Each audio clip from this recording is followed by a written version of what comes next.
Ilang araw nga akong hindi nakapag-upload ng mga videos dahil ang dami nga namin ginawa ng asawa ko dito sa bahay. At ngayong araw nga ay tinatapos na namin ilagay itong mga poste. Pero bago nga namin ilagay yan ay nilinisan muna namin yung paglalagyan dahil sobrang dami na talaga ng damo. Kami na lang pala yung nagtrabaho ng mga bakod dyan dahil wala din naman kaming gagawin at syempre sayang din naman kung ipang sasahod pa. Sabi ko nga ng dati, sayang naman 'di ba, pambili na ng bigas yun at ulam. Kagaya ng dati bago kami nagtatrabaho ng asawa ko ay nakaredy na yung aming isnakan.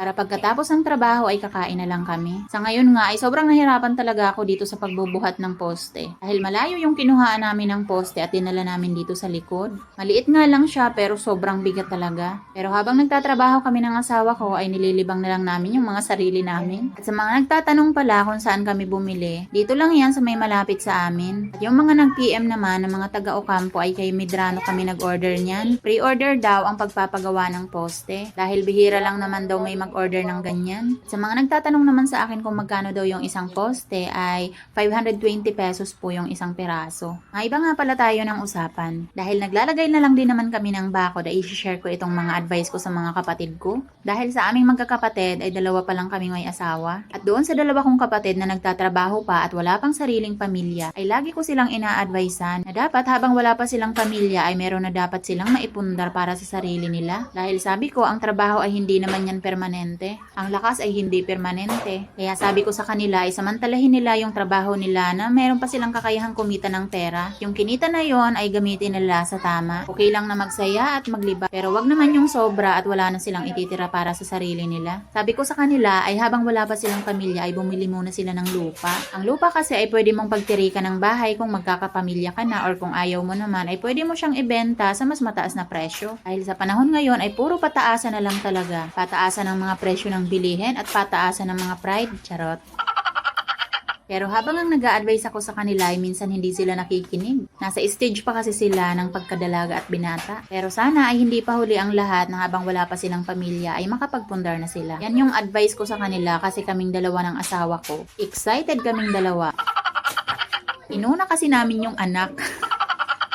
Ang ending nung nagkaroon na kami ng anak ay nangupahan kami at no permanent address talaga kami. Palipat-lipat kami ng tirahan. Hakot ng gamit doon, hakot ng gamit dito. Nakakapagod at sobrang gasto sa pag-arkila ng sasakyan. Kung saan-saan na nga lang kami pinatira ng asawa ko. Kaya yan ang sabi ko sa kanila na sobrang hirap talaga kapag wala ka pang sariling lupa at bahay. Kaya kami nung nangupahan kami ay nagdesisyon na talaga kami na bumili ng lupa. Sa una nga ay hindi pa namin na fully paid at ginawa naming hulugan. Pero okay na din, at least meron na. Kapag meron ka na kasing sariling bahay ay magagawa mo na talaga lahat ng gusto mo. Pwede ka magtanim ng kung ano-ano. Makakabili ka ng mga gamit sa bahay na gusto mo at walang kukontra. Siyempre makakatipid ka din. Kahit humilata ka sa bahay mo maghapon ay walang sisita sa'yo. Kaya yan talaga yung advice ko sa mga kapatid ko. At kahit naman sa mga kabataan ngayon, sana ay ganyan yung gawin nyo. Unahin nyo muna yung makapagpundar kayo para sa sarili ninyo. Para oras na magkapamilya kayo at magkaanak ay wala kayong ibang poproblemahin kundi yung pagpapaaral sa mga anak ninyo. Pero sa kagaya namin na nagsimula talaga kami na walang-wala, ay talagang nahirapan talaga kaming mag-asawa. Lalo pa at hindi naman kami umaasa sa iba. Sariling sikap naming mag-asawa kaya kami nakapagpundar. Kaya nga minsan nakakainis din yung makakarinig ka na, ay buti pa si ganyan, buti pa si ganyan, ay sunod sa luho ganyan.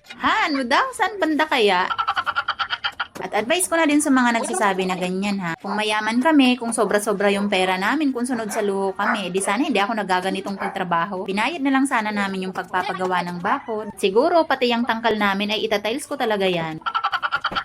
Sabi ko nga sa asawa ko, yung mga nagsasabi ng ganyan, ewan ko ba? Wala silang alam. Kung nabibilhan man siguro kami ng asawa ko ng mga gusto namin, siguro yun yung kapalit ng mga araw na hindi namin siya kasama. Kasi mas madami nga yung mga araw na hindi namin siya kasama kaysa sa mga araw na kasama namin siya. Ako nga yung naiinggit sa mga mag-asawa na magkakasama lang sa bahay. Kasi 'di ba, mas magaan yung trabaho at mas magaan yung pamumuhay kapag magkasama lang kayo. Pero depende siguro kapag okay yung asawa mo at hindi sugalero, hindi lasinggero. Pero kung ako ang tatanungin, mas gusto ko yung magkasama lang kami kasi yung asawa ko ay wala namang bisyo. Kapag niyaya mo nga yan na mag-inuman ako, talagang tatanggihan. Pahaba na naman pala itong kwento ko at natapos ko na din palang putulin itong mga panggatong. And PS, wag nating kakalimutan yung ating mga magulang. Mag-ipon kayo para sa future nyo pero wag nyong kalimutan ang mga magulang nyo. At natapos na din yung trabaho kaya pagkatapos namin ay kumain na muna kami. At hanggang dito na lang muna mga loves ang aking video for today. Thank you for watching. Bye!